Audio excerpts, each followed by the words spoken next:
arrived in 1971 at Scripps College, I found a supportive and caring mentor, colleague, and friend in Edith Geiler-Potter.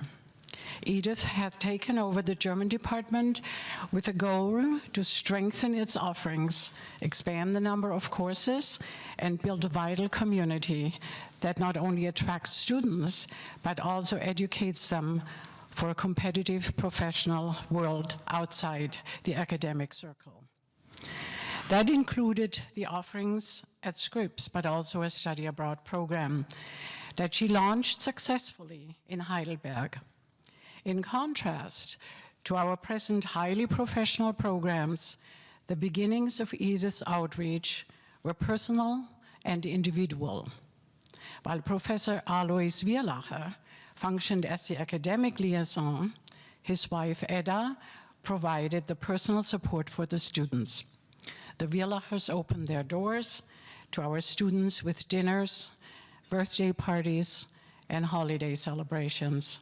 They made excursions to the surrounding cultural sites, took them to concerts and theater, and created a family for them away from their homes. Equally personal was the selection of the teaching assistants. All assistants were carefully vetted and chosen after the interview with the Wierlachers and Edith, who traveled to Heidelberg to make sure that the assistants were the perfect fit for the college. Needless to say, her team was successful. All in all, Edith built a network of members of the university and the community that benefited our students, providing a lifelong experience of living, studying, and traveling in the country whose language and cultural heritage they had chosen as a major.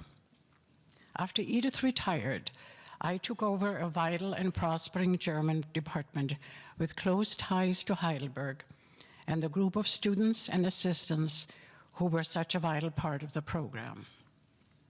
Meanwhile, Edith continued in Los Angeles the tireless work of her late husband, Major Merle Potter, founder of the German-American Friendship Clubs in post-war Germany.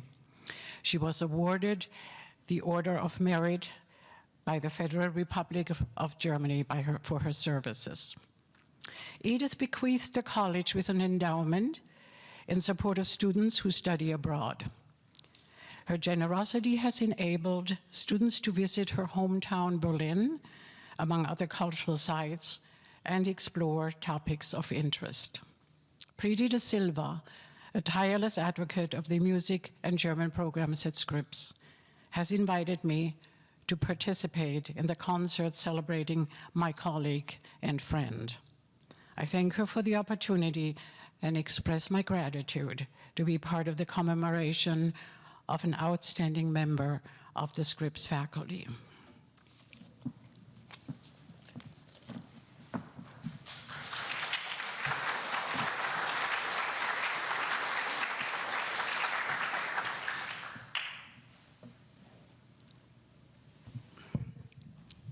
Okay.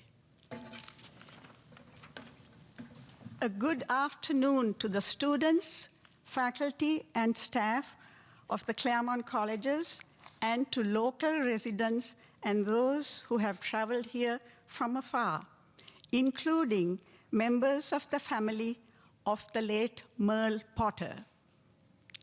I'm sure there are some among you who felt very close to Edith, and like myself, know it was a rare privilege to have enjoyed her immensely generous, caring, and warm friendship, not to mention her buoyant spirit and infectious smile. Today, I simply wish to share with you the reason for presenting our program honoring Professor Potter on what would have been her 100th birthday, which was postponed several times since the year 2020 due to COVID-19. It was Edith Potter who introduced me to the works of Goethe, her literary hero. As a result, I was inspired to search for many Lieder, that is, songs with texts by Goethe, who earlier had inspired many of his contemporaries and also later composers to produce musical gems. Not including larger vocal and instrumental works, I found over 700 lieder, some of which have enriched my own musical palette, and we will present to you today. In 2018, Gioia presented with 3 singers a longer version of Inspired by Goethe in Pasadena. Finally, I would like to request you to hold your applause until the end of each singer's group of lieder. Thank you.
kennt, weiß, was ich leide.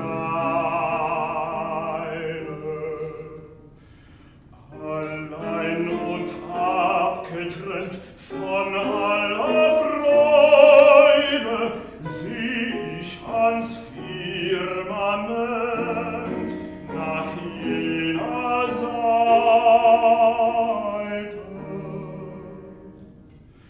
Ach, der mich liebt und kennt, ist in der Weite. Es schwindelt mir, es brennt mein Eingeweide, nur wer die Sehnsucht kennt, weiß, was ich leide.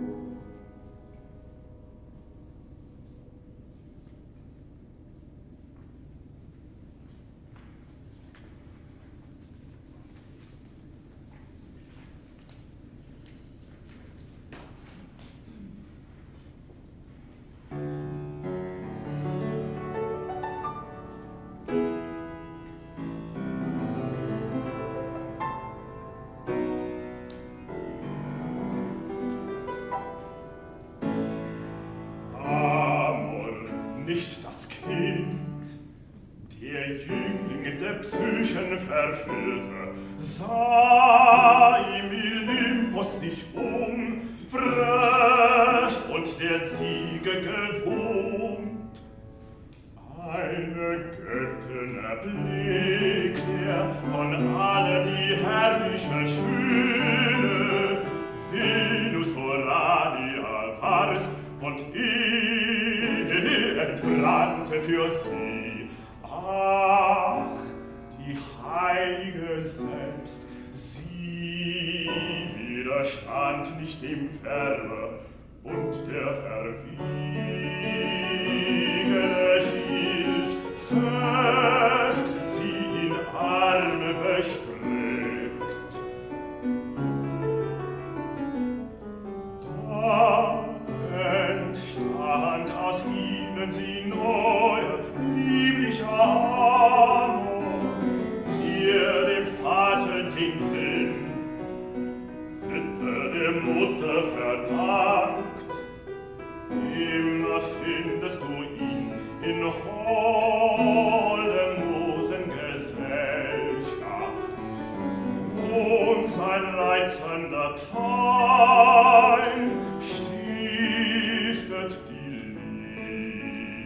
Liebe zur Kunst.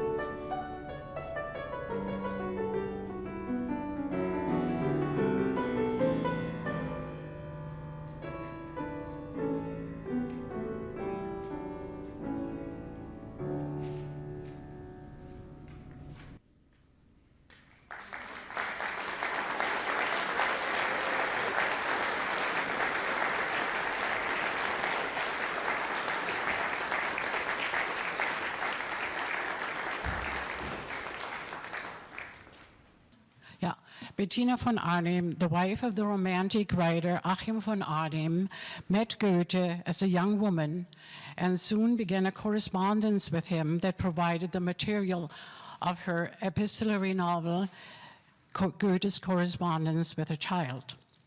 She pursued musical instruction over many years and composed music as well as sang and played the piano. In Berlin, she joined the Berlin Singakademie, directed by Zelter. After her husband's death, she opened her salon and was later recognized for the influential social and political activism. Herbstgefühl, Feeling of Autumn, was written by Goethe in the fall of 1775, when he left his fiancée, Lili Schönemann, to move to Weimar.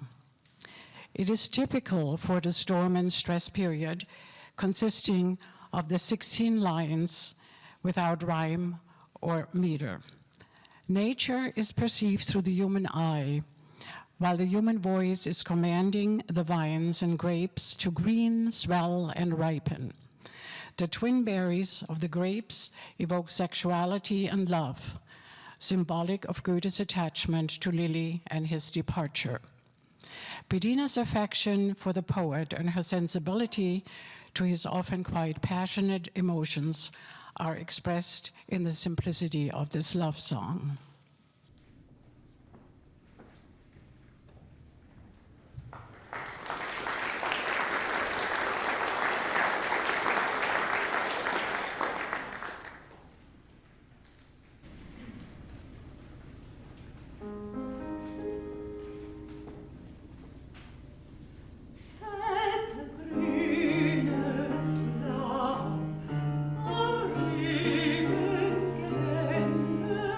Hier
Goethe's The Sorrows of Young Werther, published during his storm and stress period in 1774, was a story of young Werther falling in love with Lotte, who was engaged to another man named Albert.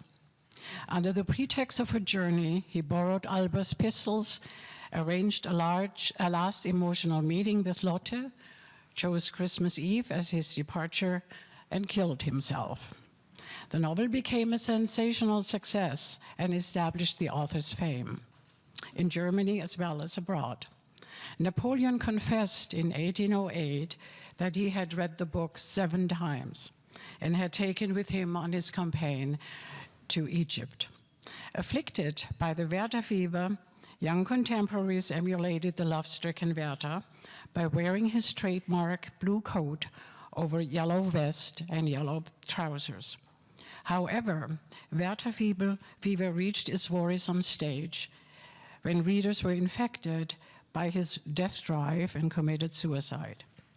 Although Goethe tried to distance himself from his emotional young hero, he contributed to profound and moving poem To Werther, to the 1825 edition of the novel in place of the customary introduction.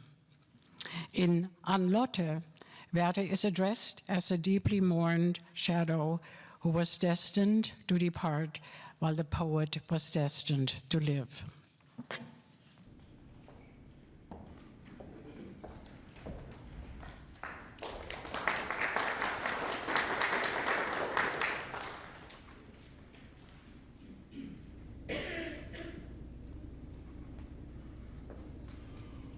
Wohl, ich weiß es, dadurch schleicht uns innen manche Hoffnung,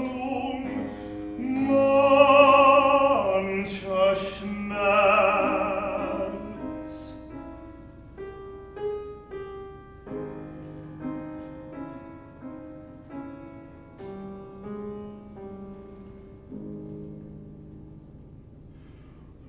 Lotte, viel kennt unsere Sinnen. Lotte,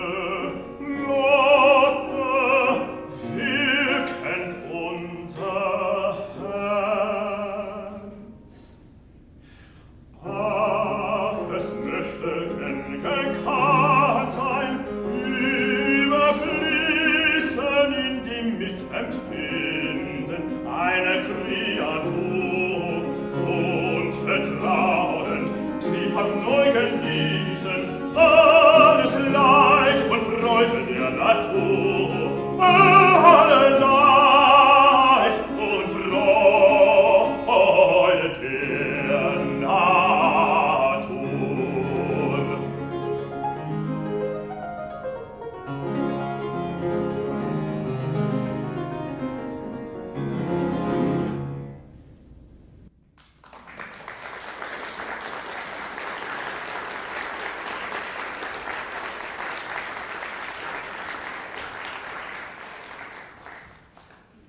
On January 13, 1809, the dam near Kleve collapsed, and the icy waters of the Rhine flooded the adjacent villages. As Goethe's ballad recounts, 17-year-old Johanna saved her mother's life, but drowned when trying to save her neighbors. Her body was found 3 months later, and she was buried in honor near the Gothic Cathedral of Rindern. In 1811, a 3-meter-high monument was erected in Johanna's memory, featuring a marble medallion depicting a rose floating on the waves. Christiane von Werne-Joul, one of Goethe's friends, sent him the report of the heroic deed and asked him to write a ballad. Goethe complied and sent the poem to Keverberg von Kleve, who read it at the memorial service for Johanna. The origin of the ballad in folk poetry made the genre quite fitting for the village girl. Just a brief remark to the reference to Schön Suschen, a name that does not have anything to do with Johanna or Hannah, an abbreviated form of the name. Goethe wanted to avoid the association to the aristocratic Johanna von Orleans, choosing the diminutive name Suschen without any reference to Johanna. He emphasized the naive heroic deed of the farmer girl that he wanted to preserve in the memory of the pure humanity of her deed.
Sie sollen müssen gerettet sein.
Eine Blume, eine Blätter streuen mir mit leichter Hand. Gute junge Frühlingsgüte tändelt auf ein luftig Band.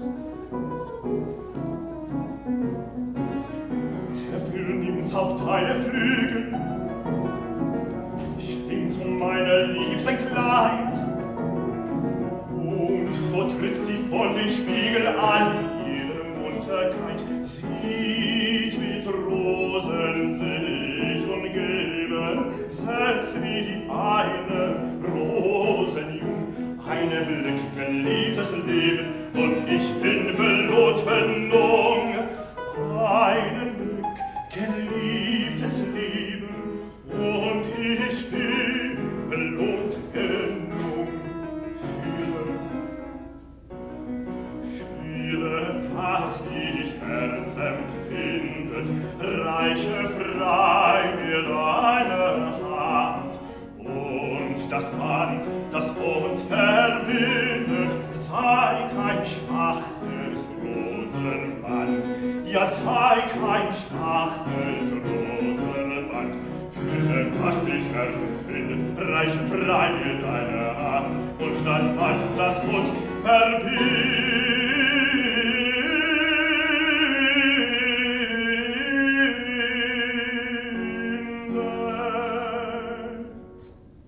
sei kein schwaches Rosenband, sei kein schwaches Rosenband, kein schwaches Rosenband.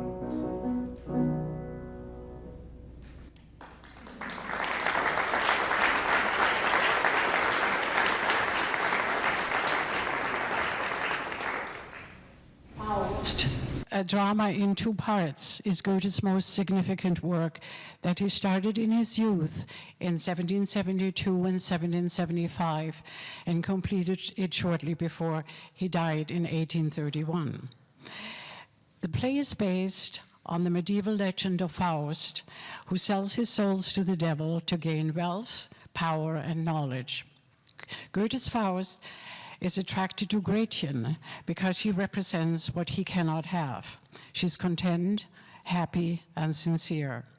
Driven by his passions, he falls for Mephisto's daunting and seduces her. As her song indicates, she too is attracted to him and willing to give up her life for her love.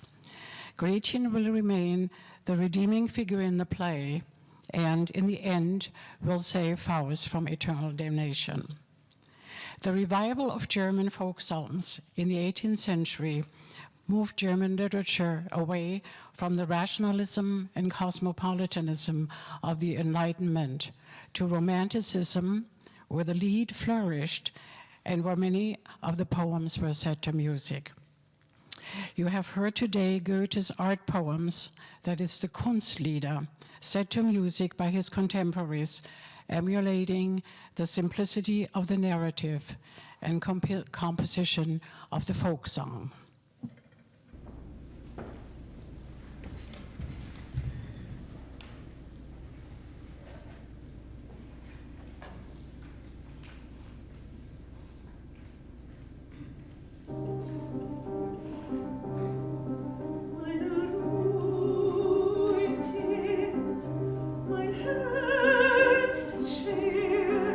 Ich finde sie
mit 1000 liebefaches Wonne sich an mein Herz drängt, deiner ewigen Wärme, heilig Gefühl,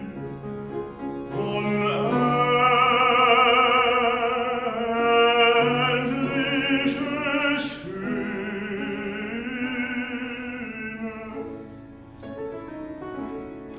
dass ich dich fassen möcht in diesen an deinem Busen lieg ich und schmachte,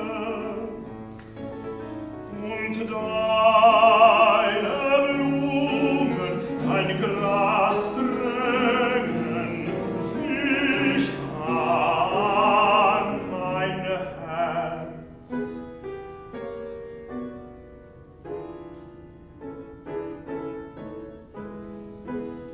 Du küsst den brennenden Durst meines Busens, lieblicher Morgenwind.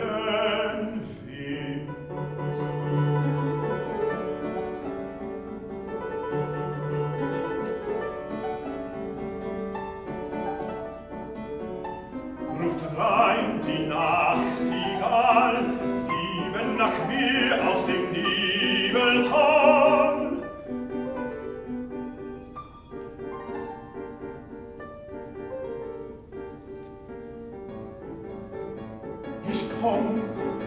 Ich komme, ach, wohin, wohin?